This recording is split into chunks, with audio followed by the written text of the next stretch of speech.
There's no place to escape to. This is the last podcast. On the left. That's when the cannibalism started. What was that? Marcus, you told me to start as quick as possible, and I did, and then I'm in trouble. Welcome to the last podcast on the left, everyone. I am Ben Kissel, as always, looking at the beautiful Marcus Parks. Hello. We have Henry Zabrowski with us. Henry, you were recognized as, for being the star of Heroes Reborn. Yeah, Well, dude. buying what? Rubbers. I was buying condoms at the store, and a man turned to me. He was like, "Oh shit, you Quentin? Heroes Reborn." I was like, "Yeah, man, yeah. I'm glad you watched the show." And he's like, "Man, you fucking?" And I was like, "Yep, yes, Must yes, be. I am. Yes, Must sir. be. Yes, sir. Absolutely. Yep. Ultra thin. Stu? Is that Stu? Buying condoms? You fucking? I always keep the you fucking. I was like, yep, yes. Wickedy do. Oh, my goodness. Oh, you know it puts a skip on my step. But ding, ding, ding, ding, ding, ding, ding. And we danced in a circle, arm in arm, back and forth. And then he robbed me. Isn't that nice? The celebrity lifestyle you're living. You can't even buy condoms without being harassed in the line. Speaking of fucking. Yeah, all right. So today's subject matter, I don't know if this is really either way sex is involved. I guess it's disgusting. Leonard Lake and Charles N.G. That's it. NG, but pronounced ing. This is where the white parts of us really show. Yeah. We're not really sure how to pronounce some of these Asian names, but I know it's Charles Ng. I know that they don't have like a serial killer name, do they? No, neither one of them do. Which is very interesting because they're very particular. I think at one point they were called the video confession killers because, as you're going to see, Leonard Lake and Charles Ng are that.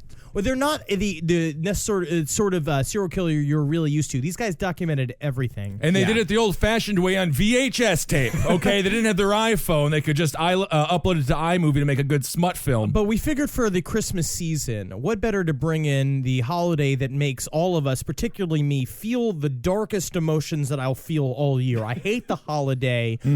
December is a shitty month. It's full of tension. Everybody just wants you to fucking buy. We've had 3 shooters this week, and you know what? I'm not feeling that particularly jolly.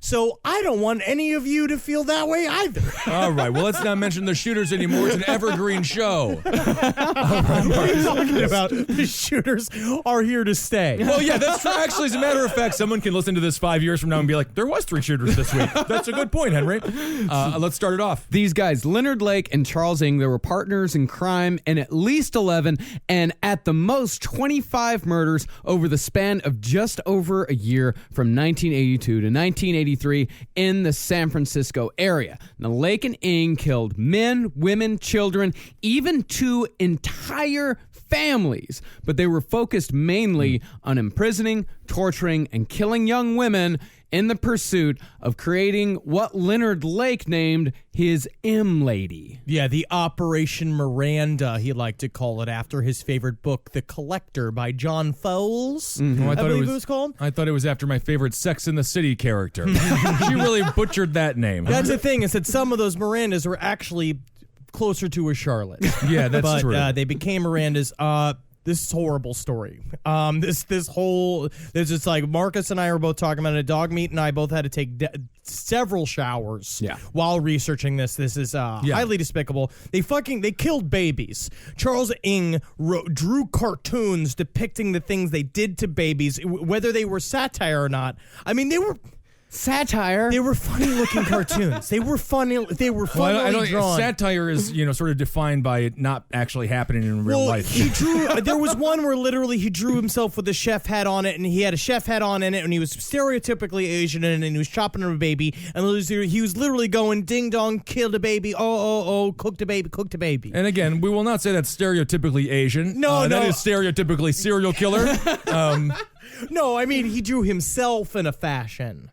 I see. He was racist against himself. I'm not racist. Really, as we'll find with Charles Ng, one of the most stereotypically Asian people that has ever existed. And Very smart. He's a difficult man.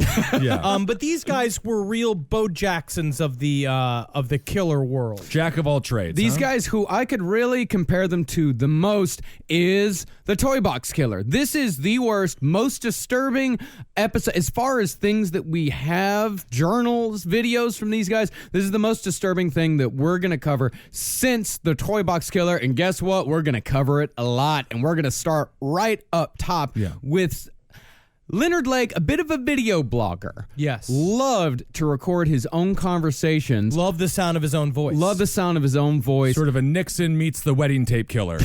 Yes.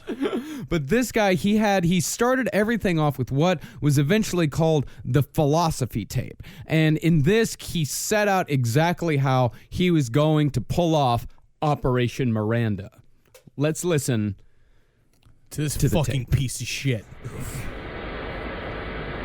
I believe that if I can construct a holding cell, I can create a facility that is so stark and so empty that fairly quickly, by a combination of painful punishments when I'm displeased, I can quickly condition a young woman to cooperate with me fully. It may not work. However, I want to try. And what you're going to find out is that what these two men go on to construct is a gigantic Byzantine underground bunker, not unlike H.H. Holmes, that becomes their playground for sadistic sexual play for up to 25, possibly women, men, and children. Yeah. These guys, when as I'm researching, of course, when we research these things, it's the only thing that we can talk about to people. And when Which just makes us great. I mean, Christmas time. And I was also researching it while doing Thanksgiving. We're like sitting, Marcus and I are literally at Thanksgiving together. Like, I just see Marcus vigorously carving the turkey. Yeah, getting too into it, Marcus. Yeah, going over there, man, like, oh, looking like a real M lady over there, and then we have a hearty laugh, and then about 30 seconds of chilled silence. Yeah, no, don't have children anytime soon, guys. But these guys, Leonard Lake and Charles Ng, when I tell people, we're working on these like most brutal, one of the most amazing true crime stories that I've ever researched, people don't know about them. Just like people didn't know about the Toy Box Killer. It's because I think it's too much. It's quite a bit. It's quite a bit. It's just that the brutality of these guys, it's too much to handle. It's like Kid A. The album Kid A. Right, great albb. You know, this is just... but these guys are a special brand of pieces of shit. They are control freaks, hyper nerds, military nerds, which I think in the end, which we're going to see are the worst kind. We're going to see that it's military nerds. I think eventually you turn into a terrorist like Timothy McVeigh. It's kind of that same mentality. And these guys just love to put it in the bush in a way that was criminal. That's a good point. And I do want to point out dog meat actually woofed, which was kind of exciting. Woof. You gave a woof. I can't get the image out of my head of him pushing play on the VHS recorder and then having to run in front of the camera and then deliver it. And like, oh! There is some of that in the tapes. I see. Okay. Yeah. Well, while these guys are both very fascinating, let's start with Leonard Lake. Now, Leonard was born to Gloria and Elgin Lake on October 29th, 1945 in San Francisco, California. He'd be followed by his sister, Sylvia, and a brother, Donald. A little after Donald came, though, Leonard's father, a notorious alcoholic, hightailed it up to Seattle to escape his presumably miserable life. And there is a special bus line for drunk dads that you can take from San Francisco to Seattle called the Dribble. You can take that Dribble bus all the way down, and it's just a bunch of drunk dads just hanging out, just swigging out a flask, having the best time in their lives, just listening to nothing but Def Leppard. And they drive that bus at twice the speed limit just in case they crash, and it'll kill all of them instantly. Right. It's like a Greyhound, but the toilet's always full. Yes, and they want it to go. Isn't that They nice? want it to flip. Take the Dribble. when you're a sad dad. Well, Gloria did follow Elgin up to Seattle a couple of months later to try to save the marriage, but little Leonard would be left at home with the grandparents, never to live with either of his parents ever again, despite his mother and siblings returning to San Francisco within the year. Leonard stayed with his grandparents until he came of age. Now, this is what happens while he's staying with his grandparents is fairly rough. We're going to see early on that Leonard Lake, you know, like mostly when couples like split up and they do the thing where they're like, they tell their children, this is not your fault. This is mommy and daddy still love you. We just need to leave. I'm pretty certain that all of this was Leonard Lake's fault. Leonard Lake started off as a child highly sexually active. They said that he was a child, and that's actually not unnormal. A lot of kids wake up, kind of have a weird preternatural sexual fascination, but then it either mellows out or they become like a Larry Flint. You know what I mean? Sure. You become constructive with it. Make some money. Or a Jeffrey Dahmer. Or a Leonard Lake. And so he he was sexually fascinated with his own sister. But the thing is, his grandmother raised them in a very particular way where she wanted them to understand the beauty of the human body. And a part of what she did, I don't know how much of it's true or not, but this is from what I read from various sources like Murderpedia and a couple other places, that she basically made him take nude pictures of his sisters in order to help him get an artistic appreciation of the naked human form, and eventually began to develop a sexual obsession with his youngest sister, Sylvia. And eventually their older brother, Donald, became this very aggressive member of the household and used to beat on all of them. And what Leonard used to do was say to his sister, I'll protect you from Donald if you start to do this thing to me I like to call a blowjob. All right. So he did that with his sister a lot, so that's entertaining, huh? Interesting tale, Henry. Interesting tale indeed. Leonard also had a problem with animals. His cousin, Chester Richardson, used to visit Lake when they were about 8 or 9 years old. Chester said that Lester had a thing for mice. He had pet mice, started off with just a few, but as Chester told it, they reproduced in the thousands. But Chester's testimony might be a little suspect. He seemed to be a bit of an exaggerator. This is what he had to say about Leonard's mice. He had a little city for him. It's a regular little mouse world. There were tunnels and castles and mazes and even a little train for them to ride on. That is kind of cute, a mouse conductor. That is kind of adorable. But that doesn't seem to be too malicious at this point. This is kind of a creative thing for a kid to do. It seems like someone who enjoys early games of being God to a group of tiny things you can own and command. Then yes, it's very constructive. So you just described the job of a city planner, which is all that he really was. But I would be very for concerned if I heard from the mouth of a city planner, y'all just my mice going through my mazes and my tunnels till I'm done with you. I guarantee you they talk exactly like that. I actually promise that. Well, I mean, as far as him having a little mouse world, that's not so bad. No. But when it came time to get rid of him, Chester said that Leonard sold some, gave away a few others. Businessman, charity work. For the most part, killed them and dissolved their bodies in acid using his beginner chemistry set. Much like Jeffrey Dahmer. But he said that when this is also true, this is a quote from his cousin. He said that what he would do is he would put them in a little jar of acid and they would slowly turn into a green little goo. An ugly green goo. Yeah, ugly green goo. Not a beautiful forest green, huh? Yeah. Kind of it's like Ratatouille. But fucking when he turns into slime. Right. Yeah, I think that'll be in the sequel. Well, as Henry said earlier, Leonard always had a problem with his brother Donald. See, Donald had been hit in the head by a train when he was 9. Yeah, I read that. Now, are we talking a human train? A train that carries humans, or a small train? I gotta say, I mean, technically his head's way stronger than most. Right? Because if you got hit by an actual train, this good on him. Yeah, it's an old-timey injury. Well, that, of course, caused brain damage, which caused Donald to be, in the words of his sister, quote, a little slow, and also made him quite violent. And that's the kicker. That's the kicker right there. And it also made him dependent on his mother. And this informed Leonard's opinion that he held from a very early age that people who were dependent on the government were lazy or incompetent. He said that he would poison the water supply of everyone on welfare if he could. Now, what we're seeing here is a very intense, conservative, like military-like streak that literally started from when he was a boy. We're gonna hit.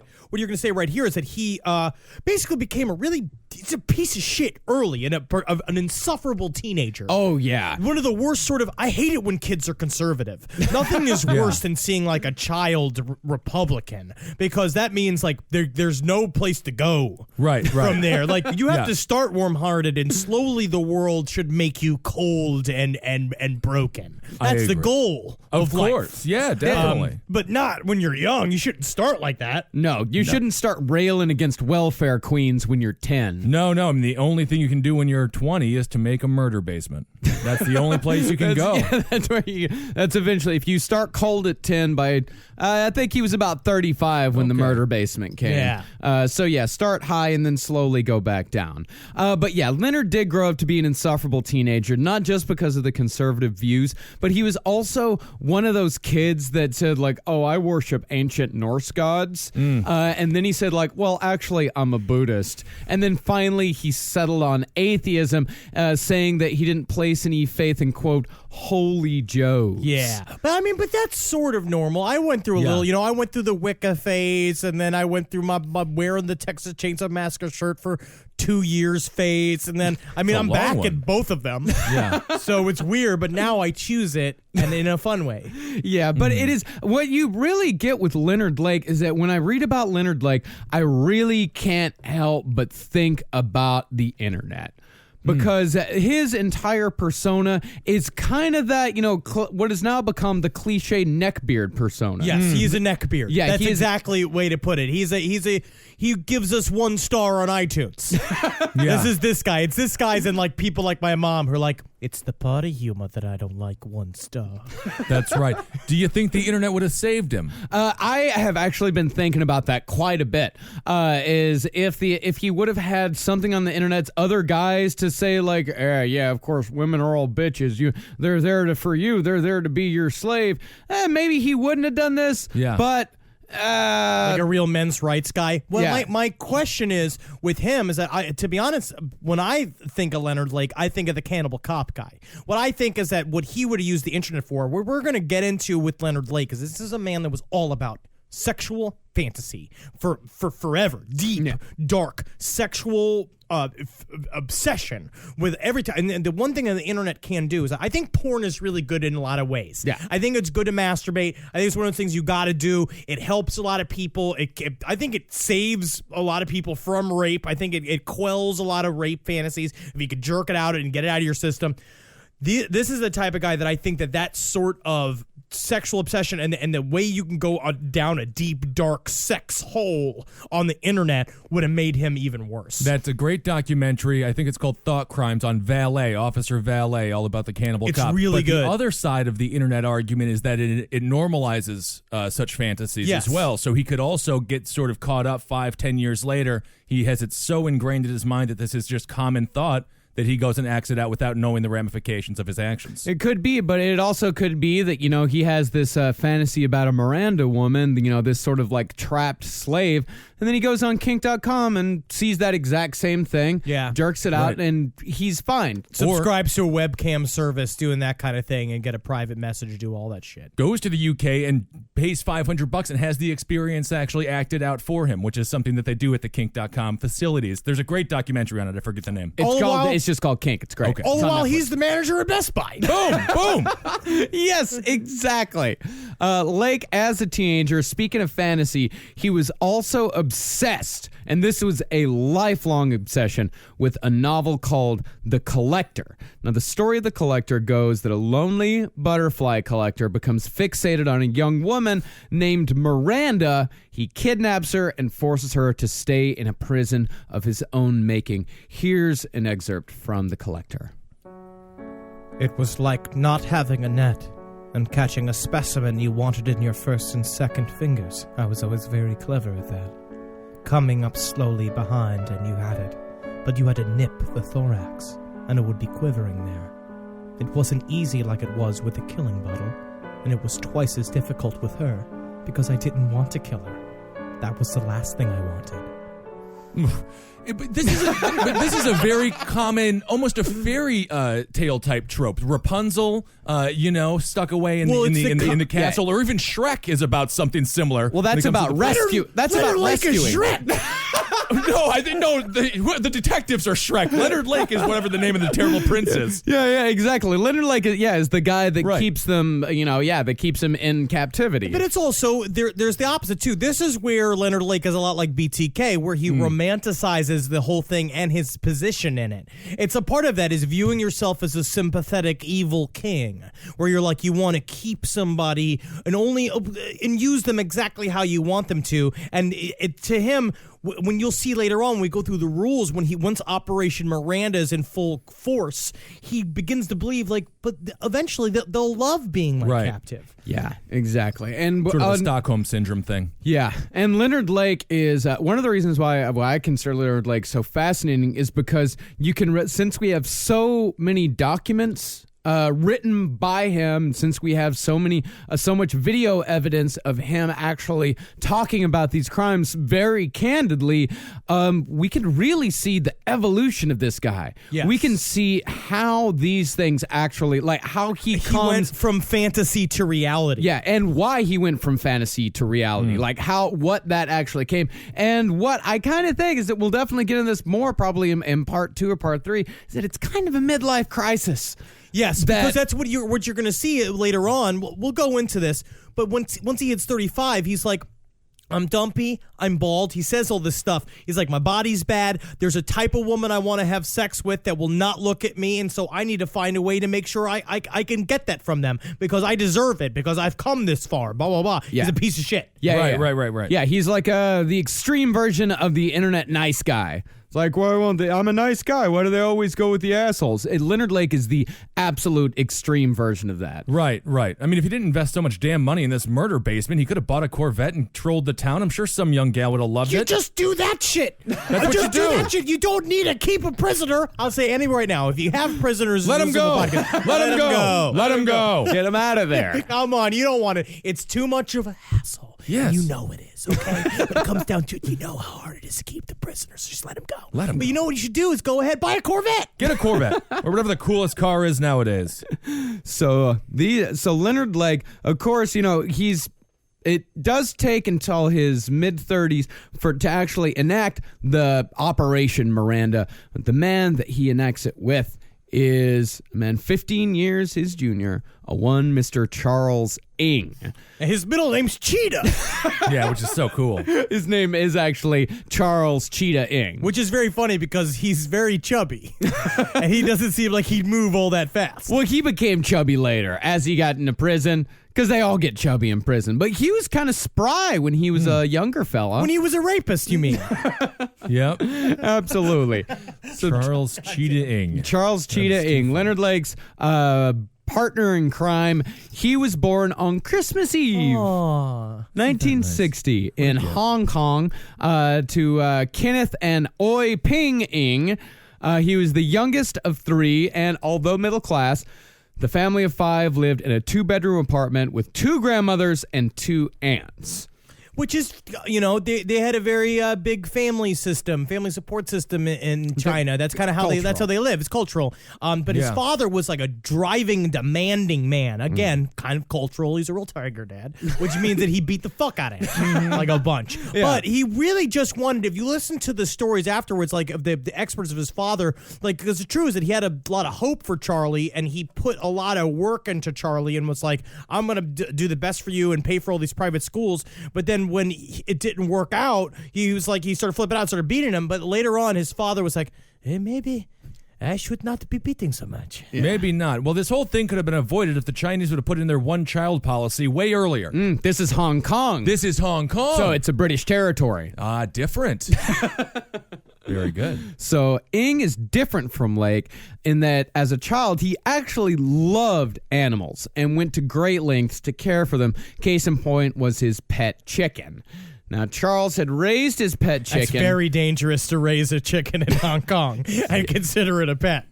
Yeah. You know? Yes, it did not work out. And so the chicken met its end in a cooking pot. And we don't know, by the way, if Charles was informed of him eating his pet chicken before or after dinner. You know, it's straight out of South Park. It's what Cartman did when he fed the man's parents in the Scott mixed Tinnerman's parents too. Yes, yeah, in It's front of unbelievable. Radiohead. I want to say this. I was very good with chickens as a child.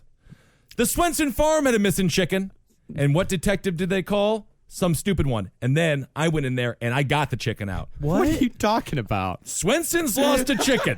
No, Swenson's is a That's grocery the name store. of a family. That is the name of a family Oh, that the lost family. a chicken. Oh, okay. They sent in somebody to get the chicken. The chicken did not go to that person. Where did the chicken go? It was up in the coop.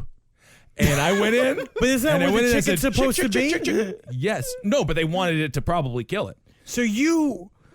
Okay. Well, now that I think about it, actually... Yeah, you were the chicken- Grim Reaper of this chicken. Well, yeah, You no. went out, earned this chicken's trust somehow as a giant Yeah. boy. Yeah. You went out and, like, did you flap your arms Oh. and buckle down like you were a giant chicken? Very theatrical. I did what I had to do. Now, was this at the time when you were also told by the principal you were hugging people too much? No, that was years later. Yeah. So, anyway, I just And wanted a to say, little look into the life of Ben Kissel. I got the chicken down. The chicken and I were very Another close. day in long fat man history.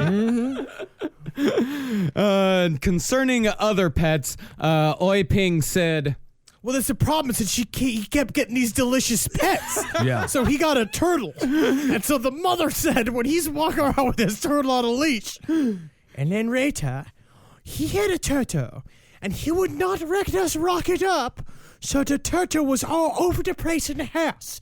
So every day, he's buying fish to feed his turtles. And then what are you going to do? The turtle's getting bigger. And I'm like, turtle soup. And so I just get the craving for it. So what do? Chip it to chop with my chopping knife. And no turtle no more. Charlie come in, and he's like, oh, where my turtle go? I say, you eat soup for 3 days. You eat soup for 3 days. That's where turtle go. And Right. Charlie go, oh, boo-hoo.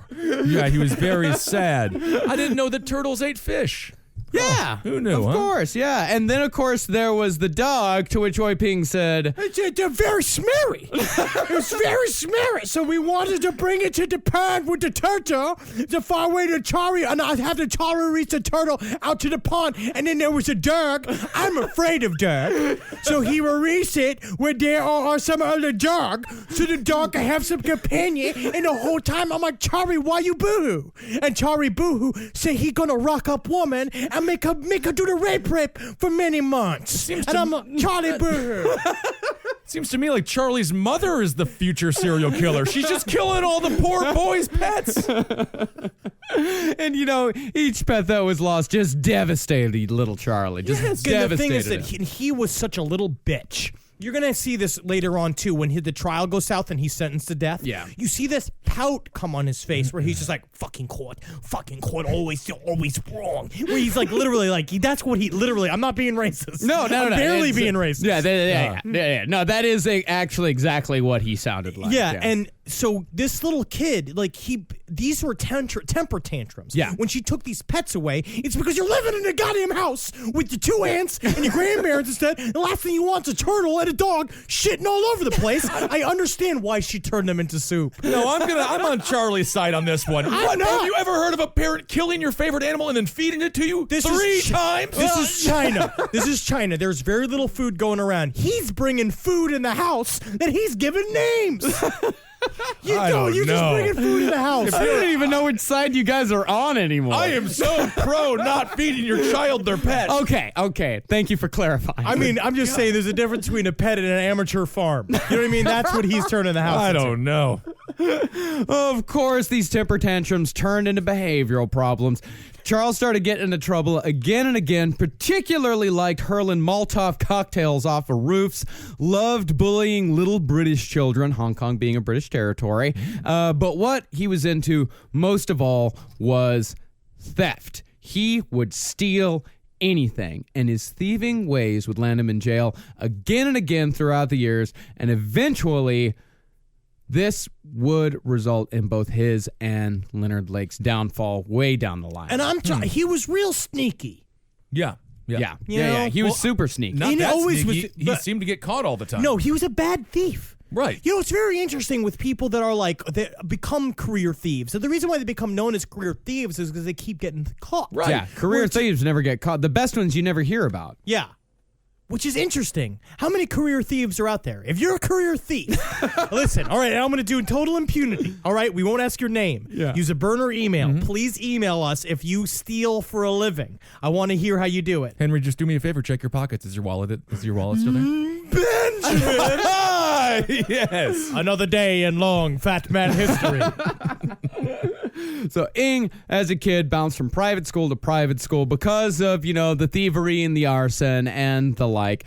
That eventually landed him in San Francisco in 1979. And by October of that year, Charles had faked his birth certificate and joined the U.S. Marines. And that is the thing that would bring him and Leonard Lake together was Semper Fi, that a whole idea of Marines bonding together because Leonard Lake also joined the Marines. Because from a young age, Charles Ing was convinced that the Army was going to be like the perfect fit for him because he had violent tendencies, he loved guns, he was obsessed with everything about like the uniform. He thought it was going to give him some legitimacy, and little did he know he had a brother in Leonard Lake, technically a father figure in Leonard Lake. Yeah, he really did. And Leonard Lake, he joined the Marines at a pretty bad time, January 1964. Oh, yeah. Yeah, it was just a few months before Gulf of Tonkin and just a few months before the United States would go full on into the Vietnam War. Right. So military life immediately appealed to Leonard Lake. Of course, he loved the guns. He loved the quote-unquote survival skills that he learned in the Marines. But what he really enjoyed was the affectations of military life. Well, that's what all these guys do. They like the feeling that being in the military give him, these types that join the Marines. These He's got types, nothing- no. They're, we have a ton of listeners in the armed forces out there, but these guys, people in the armed forces, the guy we're talking about here. Yeah, it's the piece of shit that's there just because he gets a helmet and a gun. Yeah, and loves camouflage. That Leonard Lake was one of those camo guys that only shops at Army Surplus, wears camouflage all the time, lots of berets. He loved the language of the military. He always referred to all of his actions, no matter how mundane or sinister, he always called them operations or ops for short. God, Operation Go Get Me Some Toilet Paper because I just shat and I ran out of paper towels. Yeah, you just poo-pooed yourself in the middle of mess hall. That's not an operation. Just go clean up. Operation Brownie Pockets is in effect. Yeah, is that what you're going to call that? You just shat yourself, you drunk bastard. And of course, there was the promise of violence. Leonard, later on, he would tell people that he loved his time in Vietnam. He didn't even want to leave. They made him leave. That he, quote unquote, killed a lot of people. And that the hardest thing he had to do was, quote unquote, zip up a body bag. But he was totally full of shit. He was lying. Because he worked, what was he? He's a radar technician. He was a radar technician. And that's another thing that that vets say a lot, is that the guys that talk about combat never saw any. Right, so they're trying to just sort of, trump up their own egos, huh? They're trying to trump up their own egos. They're trying to seem impressive to people, or they're trying to intimidate people. It's like, yeah, I killed some motherfuckers. The people who actually kill people don't fucking talk No, they're about it. haunted by it. My uncle killed people. He can't even talk about Vietnam. He can't even go to Chinatown. Right. So That's true, right? I mean, that is true, but not talking about it. I've never seen him in Chinatown. But I imagine if you went to Chinatown, he wouldn't be good there. yeah, might trigger some PTSD, huh? Yeah, you could say that for inherent racism. So this guy was like, I love the smell of napalm in the morning. And then he would just like look down and be like, oh, that's an omelet. Never mind. So he never saw any battle at all. Didn't see a single minute of combat. Spent all of his time on a base in Da Nang. Maybe he might have heard some gunfire, might have heard some bombs here and there, but he never once went out into he was never in country. He did love the whorehouses of Vietnam, and that's actually very true. He did. Of course. That's what he did. That's. I mean, what you're gonna see again. He got training for it. Yeah, he went into Da Nang, got some horrors, and came on back. Worked on some radar, but. Really, the Marines, to their credit, this was the only time in Leonard Lake's life that anybody would see that maybe there's something a little fucked up about this guy. And that's the Marines. Right. The Marines say to in a guy... 1965. Right. Literally, they were like, we can't put a gun in your hands. Meanwhile, they just faked a terrorist act to start a war in Vietnam. I mean, Vietnam, they were like, you are far too sane for this gun. Go back, have a pint of whiskey, come back, we will arm you. Yeah, exactly. Vietnam was crazy. Yeah, Vietnam was crazy, and Leonard Lake was too crazy for Vietnam. Yeah, so they didn't give him any sort of, they let him go nowhere near the field. He didn't get a gun, and he was diagnosed as a schizophrenic, basically impending schizophrenia. Yeah. They were like, basically, he was like, well, it's like, he is one egg short of a dozen. He was like, that's like what his fucking terminology was, and they kicked him off the fucking Marines and gave him an honorable discharge. And he was put in a hospital psych ward for a couple of months, and his first wife, Karen Lee Minersman, who he married between his first and second tours of duty, later told of a strange incident involving him soon after his diagnosis. One night, Lake broke into a storage facility to steal quote-unquote government equipment. Karen doesn't remember exactly what it was, but either way, he didn't find what he's looking for and blamed his failure on, quote, an attack of diarrhea. Operation Brownie Pockets is in full effect. Retreat. Retreat. I can't believe they've come back again. His solution to this was to lay in bed for days at a time eating nothing but chocolate. I know how that feels. You right, Kathy? Mondays. His reasoning was that chocolate caused constipation, so as soon as he was suitably plugged up, he could resume his op and complete his mission. But as far as we know, he never did. I would resume Operation Brownie Pockets, but I got to tell you what, I love shitting. Yeah. Sounds like he likes chocolate more. So no, Operation Fondue Tube is in full effect. Let's go. Oh, my goodness. But the rest of Karen's marriage to Leonard wouldn't be so whimsical.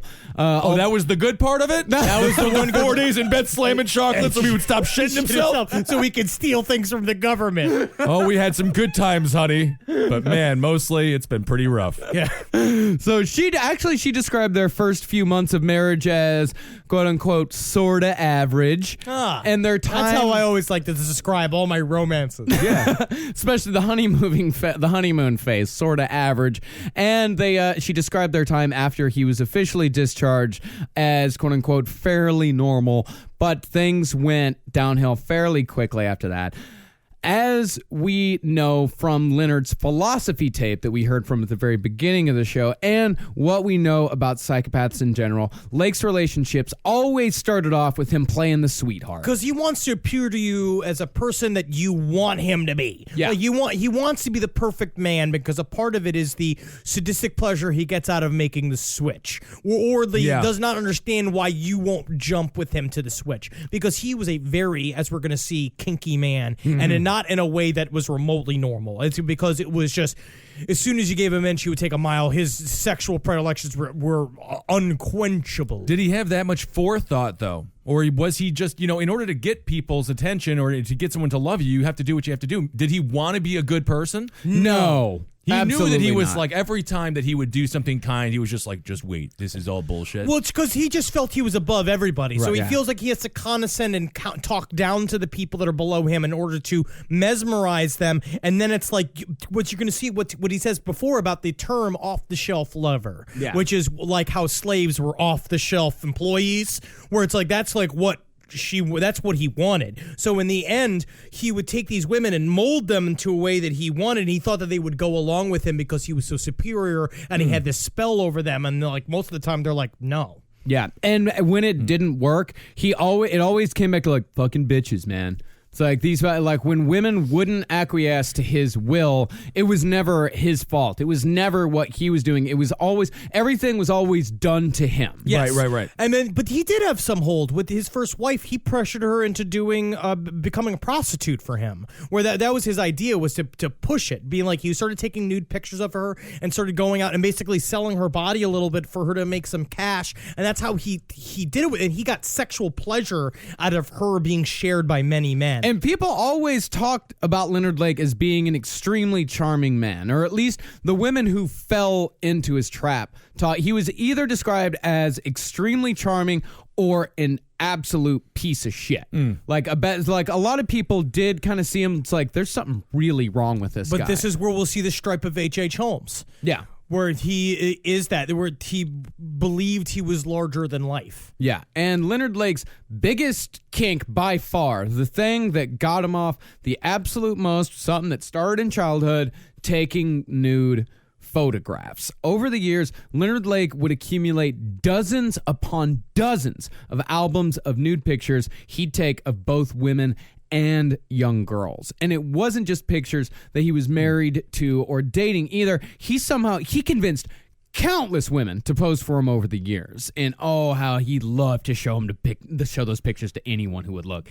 Anybody who entered into Leonard Lake's home would be forced to look at his collection of nude photographs. Well, once you got to know him a little bit and you were like a dude or something, you'd start looking at the pictures. And if you were dating him, he'd show you the pictures because there was something about him that he thought that it would sexually excite these women. And it didn't.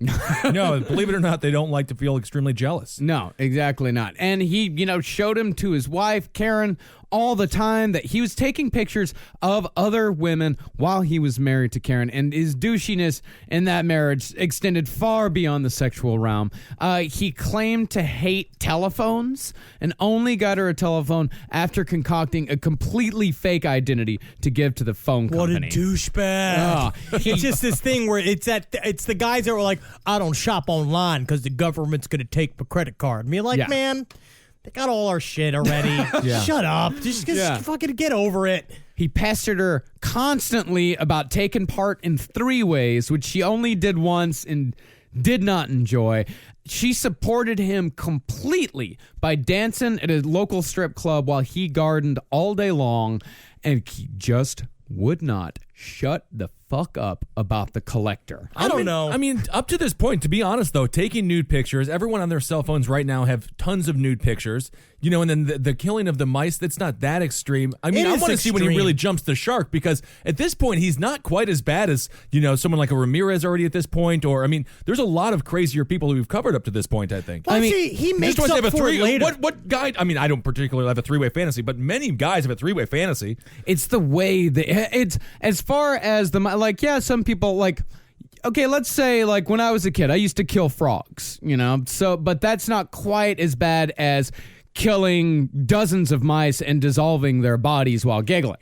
Yeah, I've gotten some... Put fireworks up their buttholes and laughed your ass off. But technically that was Texas games. And that's also the only thing they could do as kids. And also they were reptiles. They're further away from us. Then mice? Makes no sense. Oh, you're really... That I will say makes no sense. That is a weird Texas validation. No, that totally makes sense because mice are mammals. They're closer to us. Leonard Lake's entire life was devoted to sex. Yeah, and that's the problem, is that it's once it gets to a point, and it was past working at a job, it was past the collector became everything on his mind. That's where it became the unhealthy and became bigger than just some guy who's into three-ways. Right. Is that it was the only thing he was concerned Yeah, with. I'm just saying, I'm interested to hear really how he goes to the next level of true horror. Right. And as far as the nude photographs go, imagine if you got a bunch of, say, nude selfies from a bunch of different ladies, and you insisted on showing the nude selfies that you have on your phone to every acquaintance that you talk to every time you saw them. It would be awkward and uncomfortable, right? But I'm not saying that then I would immediately jump to murder basement. But also, he had physically forced his wife. He had physically forced his wife to work at a strip club and become a prostitute. This is what he's doing. He became like an amateur pimp. You became his own version of the collector in a small way in the house as a sort of lead up. And he was also super abusive. He would administer what he called controlled beatings, that he would start hitting her with we're getting there. Okay. Yeah. He started hitting her with an open hand. It's hard. I just spoke too soon. I'm sorry. Then he started with an open hand and then slowly worked his way up to a fist. She endured the marriage for 2 years before finally leaving him in 1972. His last petty act would be to break into her new apartment and burn holes in all of her clothes with acid. And Leonard's sister Janet said that the divorce was the last time she ever saw Leonard cry, and along with the kind of sort of not that bad abandonment of his mother as a child was the source of Lake's hatred of women. Which is also a very common psychopathic trait where he just pins it all on this one woman that betrayed him, even though he was beating the fuck out of her. And then his mom, who left because she couldn't handle his drunk father and the fact that she literally was staring into the eyes of a young psychopath. Yeah. Yeah, I mean, again, the burning of the holes in the clothes with acid is very specific, but people cut up their ex-significant other's clothes all the time, leave them on the front lawn, things like that. I mean, the controlled beatings now we're getting, I understand. He's not a good person. It's the term controlled It's just beatings. very bizarre. Yeah, he's just a... It is very bizarre. And I do agree that this is a pretty normal, I would say at this point he's average psychopath. But also, we are forgetting during this time his obsession with the oncoming nuclear holocaust that was going to end all life on Earth. And that's what we're getting to right now. That is a thing that he had carried since the Marines. Yeah. When he was going through the Marines, a part of he sort of this diatribe early on about how, like, this is just the fucking beginning. These communists are going to take this up to the fucking midnight of the nuclear clock. It's like, this is it. We got to prepare for the end times. And everyone's being like, Lenny, you're being crazy. And he's like, I'm not crazy. Yeah. Which means you're crazy.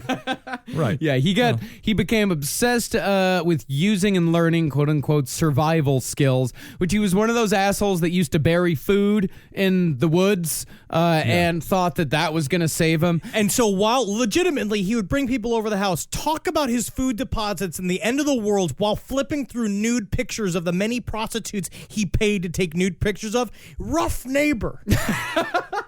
Also, rough new boyfriend to bring around the parents. Yeah. You don't show him to mom and dad for quite some time. He's just not a cool guy. No, absolutely not. He said, like, if you don't have survival skills and if you don't have a bunker, then you're not going to survive the impending nuclear holocaust. But you know what else you can use a bunker for, dog meat? Sex slave prison? Oh, yeah.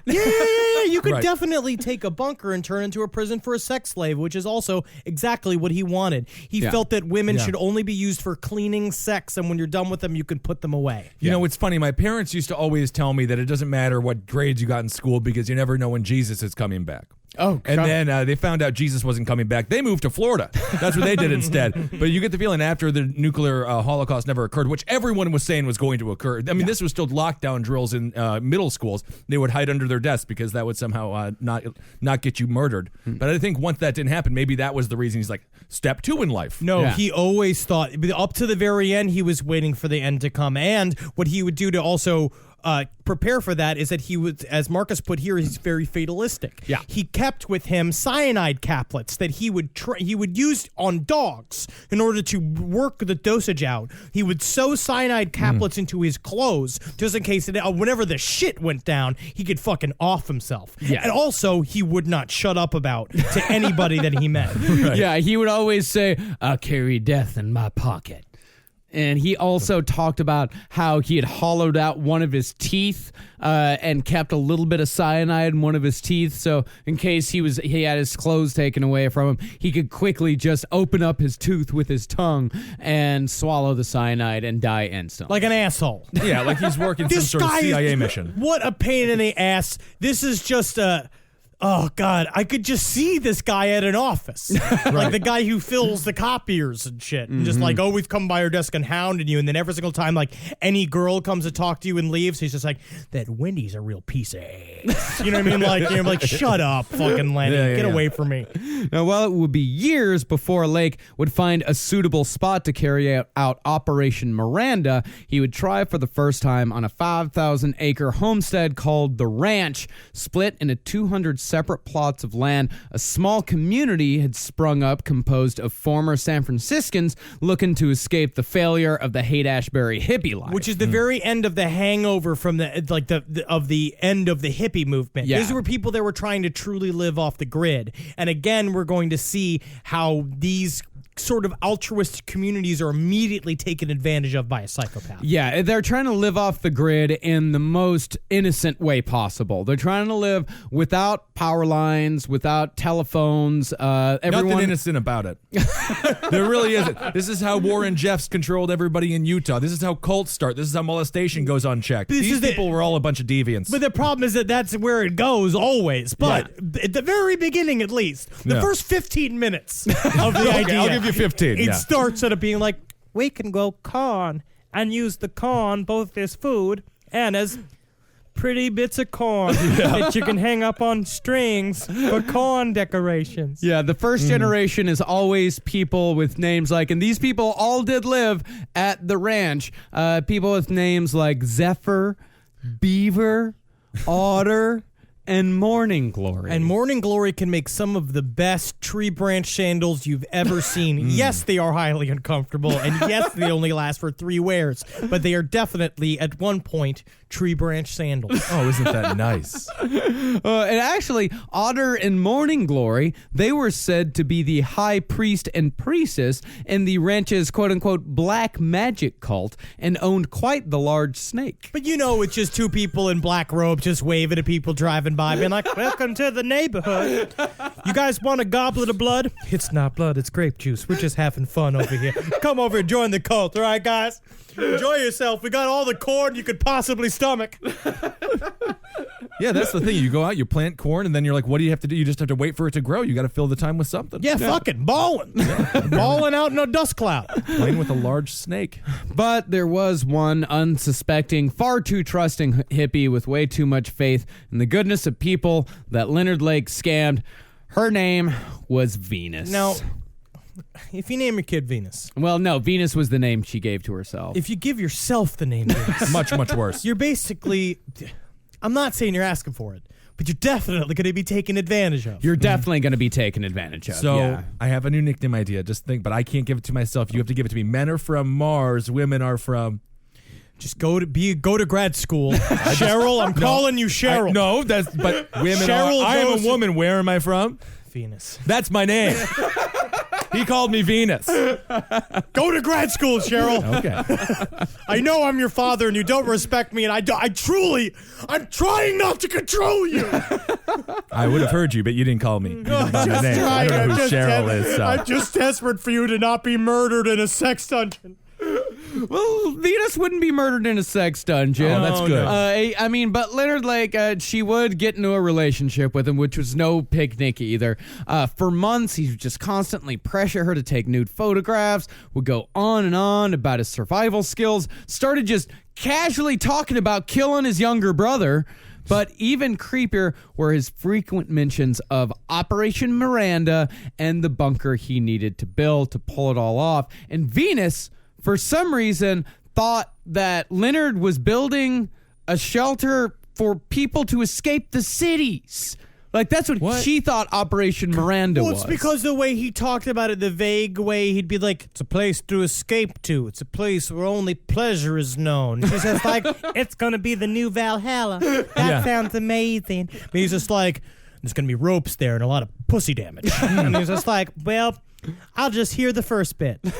Exactly. What she thought it was like a reverse Harriet Tubman making a bizarre underground railroad, but like out of the cities into some rural ass place. Yeah. The problem with that railroad is just went straight to Ball City. Yeah. He wasn't tunneling or anything, though, was he? He was. Yeah. He will he was eventually. tunneling. Yeah, Okay. he absolutely was. Now, what he would do, much to the chagrin of all of the hippies around, is he rented a backhoe and brought it out to the ranch. This Started digging big old holes. huge, just gouging out the sides of these beautiful slopes. But the hippies, of course, didn't do anything about it. It was because free they were living out hippies. there. Yeah, it was free living. You can't tell him he can't get a backhoe and ruin the nature, because technically that's his freedom. Yeah, technically. But actually the rest of the community, they admitted that the more he talked about Operation Miranda and the more he started actually digging out a hole to build it, the more he, quote unquote, freaked us out. Yeah. Yes. And Venus's breaking point came when Leonard pushed her off a ladder. And so she sold Leonard the property and lit out. Because it wasn't his house. No. He came into the community, was kind of bumming around, had seduced Venus, and Venus invited him into her house. And then she sold it to him. And in a weird sort of hippie way, like just being like, all right, well, you're just going to do your own thing. And so she sold the house to him. Meanwhile, he's also romancing a 16-year-old. Yeah. That became obsessed with him. Like this 16-year-old that he's showing pictures, all these nude pictures of women he used to be with. And this is the common example of like, if you're underage and a 30-year-old is flirting with you and you think he's cool, any 30-year-old who's flirting with a 16-year-old is a monster. That's right. So at this point, he's in the psychopathy of Macaulay Culkin from the movie The Good Son. That's where he's at. He's pushing people off of ladders. Ah, yeah. He's going a little bit crazy. Everyone's concerned about his presence. He's Ed Gein killing his brother crazy right now. Because at this time, he's also bragging about the fact that he had killed his own brother. Well, he hadn't killed his brother at this point. But he's talking about it. Yeah, he's talking about it. He's talking about killing his own brother very flippantly. Like it's one of the, it's like, and he talks about everything very casually, except when he starts talking about the cyanide well, he talks about everything very casually until it gets to the underground bunker. Then he gets very serious. But everything else is like, I got cyanide capsules on me at all times. Always ready. Just to be super impressive. Yeah, to be like super cool. And also he would invite his super fat friend Charles Gunner over that he would then mercilessly make fun of in front of the people that he was introducing him to. Yeah, Charles Gunner, 5'8", 400 pounds. Oh my God. Yeah, Leonard just called him Fat Charles. That makes sense, though. It does make a lot of sense. But every time Fat Charles visited, Leonard would make him go on these really long hikes up the steepest slopes that he could find, deliberately going a lot faster than Gunner could handle. It's no different than the trainers on Biggest Loser. Yeah, that's what I'm thinking. Kind of a Jillian Michaels type over here. Yeah, and although it seemed like Lake kept Gunner around just to torture him, we'll find out in the next episode the practical purpose that Leonard Lake found for Fat Charles, but you'll just have to wait to hear about Operation Fish. Oh my God, I can't wait for Operation Fish. This is exciting. What was it, Operation Dookie Pants? Yeah, brownie pockets. Brownie pockets? My goodness, so many operations. Now, the ranch's overall reaction to Leonard's personality was mixed, to say the least. But he did manage to make one friend. With the black magic priest next door, Otter. So after hanging out a couple times, Otter told Leonard that through his occult studies of rare magical creatures, he think he had rediscovered a lost process for creating a unicorn. It's like an extra stupid Animal House. Yes. Isn't that fun? Everybody's doing dumb shit on this ranch. Oh, I see. And then Gunner's the Belushi. It's all working out. Yeah. So, Otter told him that he had rediscovered, and Otter was 100% serious when he told them, it's like, yes, through my black magic studies, I have rediscovered a long-forgotten process for creating a unicorn. The only thing one has to do to create a unicorn, the magical beast of lore and figmentary was to perform a simple surgical procedure on the first hours of a goat's birth, which would then cause just one solitary horn to grow from the animal's forehead. And then it's a unicorn, can't you see? So it's the theory of like cut off one of the dog's legs and the other leg kind of slowly moves to the middle? Is that what it's saying? You can snap an animal's bones into any shape you like. You can? You can. Sometimes they die, but that's just the magic overtaking them over to Neverland. But you would just say it's a one-horned goat, not a unicorn. Unicorn. Okay, unicorn. All right. Otter had only been able to pull this off successfully once, and so he named his unicorn goat Sir Lancelot. Oh my God. And as soon as Leonard caught a glimpse of the animal, he, in the words of Die For Me author Don Lasseter, quote, could see unlimited potential for the seductive use of Sir Lancelot. What a nice bunch of hippies they were. And by the way, Die For Me by Don Lasseter, I'm using this book for information, raw facts, but god damn is it bad. It's just a lot of side stories. It's a lot of side stories. I don't need to know the backstory of a guy that once told Leonard Lake about a place that was hiring. That is in the book. This author spends 2 pages on the backstory of a guy that just pointed at a building and told Leonard Lake they're hiring over there. No, watch the documentary Journey into Evil. That is very informative. And also one that I'm reading right now, I believe is called Into the Blood. I'll put it up on the Facebook page. It's good. It's an hour and 40 minutes long. Ooh, wonderful. Marcus, you have developed a history of reading authors' books and then taking all the information out of it and then just throwing him under the bus. No, I don't. What are you Throwing him talking under about? the bus. It's a good book, this guy. You haven't read anything. I read the cover of it. Dive for me. It's got pictures on it. I love the picture. I mean, at the very least, I want to say this guy crushed the pictures up. But I will say the one thing that he crushed it on is this little story that I really like, because Sir Lancelot, the unicorn goat, would be used to make Leonard's Lake's ultimate seduction come true at the Renaissance Fair. Oh my God. Oh, the Renaissance Fair is a very important part of the Leonard Lake story. Of course, his proposition to Otter, very simple. Hey, buddy. Hey, listen. This goat, loving it. All right? Love you, made a unicorn. This is what I'm going to do. I'm going to take this goat. I'm going to go to the Renaissance Fair. I'm going to charge money for photos with the goat. I'm going to return with profits, right, from the pictures. I'm going to split it with you, Black Priest Otter. Meanwhile, Black Priest Otter is just being like, that's against the tenets of black magic to accept money for just... It's a sacred animal. But guess what? It fucking worked. It worked many times. So many times. It worked enough where he kept this scam going on and off for an entire year until the magical summer of 1980. I'm going to put it this way, guys. Remember, all right? I've heard people out there lamenting being single, but listen, sometimes we just had a thread about it. But sometimes you just got to do what you love, and then love will find you. That's right. Because you're keeping your mind on what's important. So sometimes you got to take a goat that is mutilated to look like a unicorn out to a fair for up to a year, because you know what that can find you?